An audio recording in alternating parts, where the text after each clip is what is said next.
नमस्कार, मैं किशोर कुमार, ग्रामीण मीडिया पर आपका बहुत बहुत स्वागत है। जिस प्रकार से बात करें कि लावणी का समय भी है और दूसरी बात करें तो चुनाव भी नज़दीक है। 19 तारीख को लोकसभा के चुनाव होने हैं, जिनको लेकर हम बात करें गांव ढाणी देहात में जाकर हम लोगों से आपको रूबरू करवा रहे हैं कि इस बार जनता किसको चाहती है, किसका होगा देश, नरेंद्र मोदी या राहुल गांधी, जिनको लेकर लोगों से हम आपको गाँव ढाणी देहात में जाकर रूबरू करवा रहे हैं। अभी मैं बात करूं तो मेरे पीछे आप देख रहे होंगे कि एक ही ड्रेस कोड में है, ये शिक्षक गण है, शायद कहाँ जाके आए हैं, घूम के आए हैं। मैंने इनको रोक लिया कि एक बार बात करते हैं चुनावी चर्चा, क्योंकि ये बहुत अच्छी तरीके से वाकिफ है देश की राजनीति से और यहाँ की जो बात करें तो क्षेत्रीय राजनीति से। चर्चा करेंगे इन शिक्षक गणों से कि इस बार देश किसका होगा, नरेंद्र मोदी या राहुल गांधी। सर नमस्ते। नमस्ते सर। नमस्ते सर, सभी शिक्षक एक ही ड्रेस कोड में है, कहाँ जाके आए हैं, क्या जमाई माता बोर्ड की दमाड़ा धाम के मंदिर के दर्शन करके आए। दर्शन करके आए। एक सर, लोकतंत्र का सबसे बड़ा त्योहार है, 19 तारीख को चुनाव है लोकसभा के और अभी सभी शिक्षक गण हैं, कैसे देखते हैं सर? सर मोदी, सिर्फ मोदी को देखते हैं, मोदी को। और उदयपुर वाटी विधानसभा क्षेत्र में इस समय जो मोदी के नाम से जो चेहरा है वो शुभकरण चौधरी, उनको उनके ऊपर भरोसा किया है मोदी ने जी। 2 बार वो चुनाव हार चुके, उसके बाद भी उन्हें राजस्थान में एक ही ऐसा नेता है जिसको 2 बार चुनाव हारने के बाद में टिकट मिली है। तो उदयपुर वाटी क्षेत्र की संपूर्ण जनता, मैं तो ये कहना चाह रहा हूँ कि अब उदयपुर वाटी का कोई भी ऐसा आदमी नहीं है जो उनके सामने चुनाव लड़ रहा हो, वरना हमेशा त्रिकोणीय संघर्ष होते हैं जी। लेकिन अब तो सिर्फ झुंझुनू का मोदी शुभकरण चौधरी ही है। बिल्कुल नहीं हुई, लूट खसोट नहीं हुई, पेपर माफिया नहीं हुई है। और कांग्रेस का जो पीछे का 5 साल का जो राज था, उसमें राजस्थान में 18 पेपर आउट हुए हैं। क्या इस बार जनता दोबारा, मैं बात करूं, बीजेपी को चुनेगी? झुंझुनू डिस्ट्रिक्ट से 2 चेहरे सामने आए। आप ही हमेशा एक देखिए, जिस किसी जिले का, किसी तहसील का, किसी गांव का, किसी सरपंच मुखिया से लेकर बड़ी पंचायत तक के फैसले आप देखिए, अगर उसका प्रतिनिधित्व करने वाला व्यक्ति अगर किसी के सामने अपने आप को व्यक्त नहीं कर सकता, अपने क्षेत्र की बातों को रख नहीं सकता, वो अध्ययन नहीं कर सकता किसी चीज को, अपनी बातों को किसी के सामने प्रमोट नहीं कर सकता, तो ये मानिए वो क्षेत्र का विकास नहीं कर सकता। एक शहादत देने वाला वीर सिपाही झुंझुनू का नाम रोशन तो कर सकता है, लेकिन अगर जब लोकसभा के अंतर्गत उन सिपाहियों की आवाज, उस किसान की बात, उस भारत के भाग्य विधाताओं की बात अगर कोई नहीं करता है, तो ये कमजोरी मान के चलिए, एक सबसे बड़ी कमजोरी है। और ये बात पहले संतोष जी अलाउत में थी, बहुत गजब तरीके से उन्होंने लोकसभा में इस बात को उठाया था। और चौधरी साहब में वो प्रतिभा है, वो लगन है, वो विश्वास है कि वफादार कहाँ, वो जनता के वफादार कहाँ है। वो अपनी टिकट न मिलने पर यू टर्न लेके वो पार्टियां बदल देते हैं। क्या चौधरी साहब ने पीछे पार्टी बदली थी? क्या अगर उनको टिकट काट के, अलाउत साहब को टिकट काटा, दूसरे को दिया, क्या उन्होंने पार्टी बदल ली थी? कोई नहीं बदली। तो एक बात देखी जाती है, एक पार्टी के प्रति अटूट विश्वास देखा जाता है, जनता की बात उठाने वाला। और सर्वे करवाया गया था, उस सर्वे के अंतर्गत चौधरी साहब का नाम आया था कि झुंझुनू डिस्ट्रिक्ट का एक ऐसा प्रतिनिधि दिया जाए जो प्रतिनिधि ये बात वाकिफ करे कि शेखावाटी क्षेत्र के अंतर्गत वो वीर सपूत हैं जो अपनी मांग उठा सकते हैं, इसलिए इनको टिकट। तो क्या लगता है सर, झुंझुनू में बीजेपी या कांग्रेस? बीजेपी आएगी साहब, बीजेपी आएगी, 100% आएगी। नमस्ते सर। नमस्कार। क्या नाम है सर? प्रवीण कुमार सर। आपका गांव कौन सा है? गाँव चनाना सर। चनाना। कैसे देखते हैं सर, लोकसभा चुनाव है 19 तारीख? लोकसभा चुनाव बीजेपी को वोट करेंगे सर। बीजेपी में एक तो भ्रष्टाचार नहीं है सर। कांग्रेस में क्या है कि सर पिछले 5 साल में एक भी भर्ती नहीं हुई, चपरासी की भर्ती भी नहीं हुई जी, सब में भ्रष्टाचार है। और बीजेपी में भ्रष्टाचार नहीं है सर। तो क्या लगता है बीजेपी आएगी? बिल्कुल सर, बीजेपी आएगी। क्या सर सही कह रहे हैं, बीजेपी आएगी? बिल्कुल। देखो, हमारी तो चाहत बीजेपी के बाद में हुई ही। सो पहली चाहत एक बहुत बड़ो प्रतिनिधि माने मिलो, हमारा सौभाग्य हो। अच्छा। पहली नौलगढ़ क्षेत्र में बहा शुभकरण जी, विधानसभा क्षेत्र में पहले इज आया, के बाद में ही मैं तो बीजेपी का माइन आया हाँ। और ब आना के बाद में वास्तव में पता लगे बीजेपी का माइन कितना अच्छा और प्रखर वक्ता और कार्यकर्ता है जी। और हमारे तो यही मतलब दोबारा सौभाग्य मिलो है। एक बार मैं मौको खो चुका विधानसभा में बेच बासू, और अब मैं तो सब लोगों से यही रिक्वेस्ट चाहूंगा कि अगर ये आदमी में अगर कोई कमी है तो वो कम कम माने भी बताओ, ताकि मैं भी बात चीज़ों में सुधार करा। बाने खा नहीं, अगर कमी है, अगर कमी मारा में कमी है तो बताओ, अगर कमी नहीं है तो पूरी उदयपुर वाटी एक हो के सब वोट करो। जी जी जी सर, नमस्ते। नमस्ते सर। आपका क्या नाम है सर? विजेंद्र साहब आप कौन से गांव से? सर, दमोरा से। सर, आपके गांव में कैसा क्या माहौल है बीजेपी का? मेरे गांव में सर चौधरी की तरफ एक तरफा माहौल है। चौधरी साहब ने बहुत कुछ अच्छा काम किया है।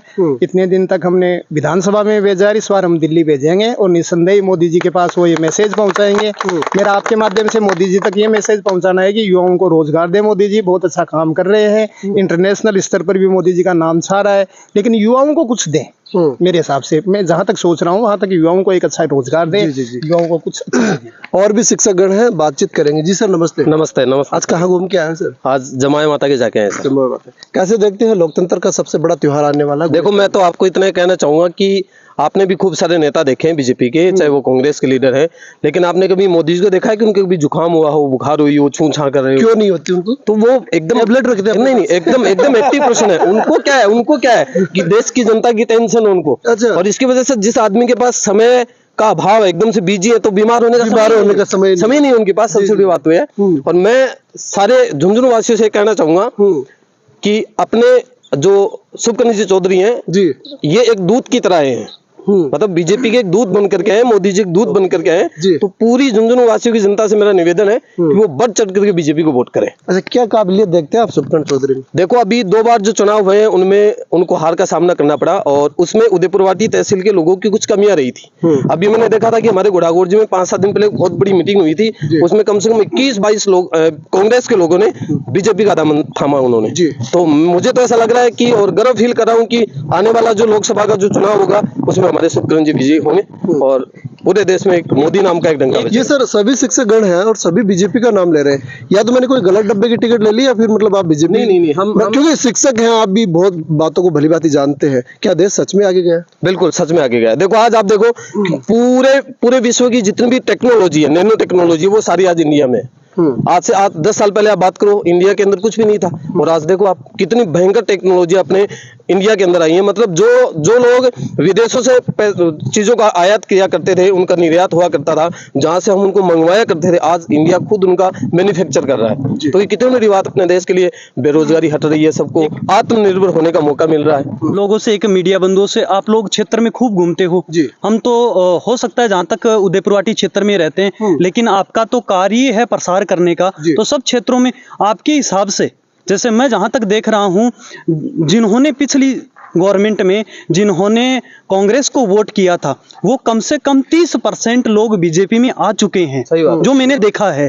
आपकी नजर में कितने परसेंट हैं? ये क्वेश्चन मेरा है, मेरे को नहीं करना चाहिए, लेकिन फिर मेरा भी एक अधिकार है। बहुत लोग आ रहे हैं, बहुत लोग आ रहे हैं, लेकिन वो क्यों आ रहे हैं? नहीं, मैं ये पूछना चाहता हूँ, आपकी नजर में कितने लोग हैं कि वो कांग्रेस में गए हैं, बीजेपी के लोग कांग्रेस में गए? नहीं गए, बहुत कम है, वो तो बहुत कम तो है। ये रेशियो यही कहता है कि यहाँ पर लोगों को एक विश्वास मिला है। नहीं, दूसरी ये भी कहते हैं लोग कि बीजेपी में आते आदमी कितने भी बुरे कर्म करो धुल जाते हैं। ये क्या है? नहीं, ये देखो एक भ्रांतियां, विपक्ष के पास कोई जब मौका नहीं होता है ना, तो उनको ये कहने के लिए एक स्टैंड मिल जाता है। बाकी अगर कोई बात नहीं होगी तो कुछ ना कुछ तो बोलना ही पड़ेगा। वो हमारे पक्ष में कैसे बोल सकते हैं? दुश्मन हमारे पक्ष में नहीं बोल सकता। एक दूसरी चीज, मैं देखो जहाँ तक समाज से जुड़ा हुआ हूँ, मैंने एक चीज सीखी है, अगर मेरे घर में कोई प्रोग्राम है, खुशी का प्रोग्राम, आप नहीं पहुँचते हो, कोई बड़ी बात नहीं होती, लेकिन अगर मेरे दुख में अगर आप नहीं पहुँचते हो तो ये बहुत बड़ी बात होती है। और हमारे इस मतलब शुभकर्ण जी चौधरी ने यहाँ पर एक भी ऐसा कोई जातिवाद नहीं करते हैं। जब भी कोई दुख की कोई गमगीन घटना सुनते हैं,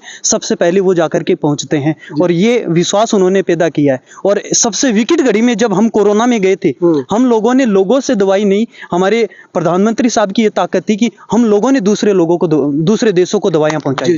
जी सर। हाँ सर, मैं गुड़ागोड़ जी से हूँ। वैसे तो विजेंद्र जी ओड़ा बहुत सीधे इंसान है, अच्छे इंसान है, लेकिन उनको वोट दें तो क्यों दें? क्योंकि वहां तो मोदी सरकार आनी है, सारा देश चिल्ला चिल्ला कर कह रहा है। यदि उनको वोट देंगे तो वो संसद के कोनों में बैठे रहेंगे, झुंझुनू जिले का विकास नहीं हो सकता। यदि हम शुभकर्ण चौधरी को वोट देंगे तो डबल इंजन की सरकार है, राजस्थान में बीजेपी गवर्नमेंट है, केंद्र में बीजेपी गवर्नमेंट है, कम से कम इस जिले का विकास होगा। और उदयपुर वाटी की जनता तो ये सोचती है कि उदयपुर वाटी प्रॉपर के शुभकर्ण जी हैं, तो उदयपुर वाटी की काम तो सबसे पहले होंगे। और सबसे महत्वपूर्ण आवश्यकता है यहाँ यमुना के जल की आवश्यकता है, क्योंकि वो पूरा क्षेत्र है ड्राई जोन हो चुका है, पानी की बहुत किल्लत है। पहाड़ी क्षेत्र में तो लोग पानी के लिए त्राही त्राही कर रहे हैं। तो केवल संभावना है, तो शुभकर्ण चौधरी यदि सांसद बनकर के संसद में जाते हैं तो ये इतने दबंग आदमी हैं। मैं कहता हूं, मुझे इतना विश्वास है शुभकर्ण चौधरी पर, यदि यमुना का जल पर MOU तो हो चुका है और यदि नहीं आएगा तो वो इस्तीफा देकर आ जाएंगे। इतना मुझे विश्वास, मुझे नहीं पूरी उदयपुर वाटी जनता को विश्वास है। क्या काबिलियत देखते हैं आप, इतने कॉन्फिडेंस से बोल रहे हैं सर? एक तो वो स्पष्टवादी हैं, लल्लो चप्पो की बात नहीं करते, किसी के जनता ये बोलती है कि वो घमंडी है, उनको घमंड है, ये क्या मामला? जो स्पष्ट बोलता है तो लोगों का नजरिया ये हो जाता है कि ये घमंडी है, बल्कि लल्लो चप्पो करने वाला वोट बटोर करके अपने स्वार्थ को सिद्ध कर लेता है।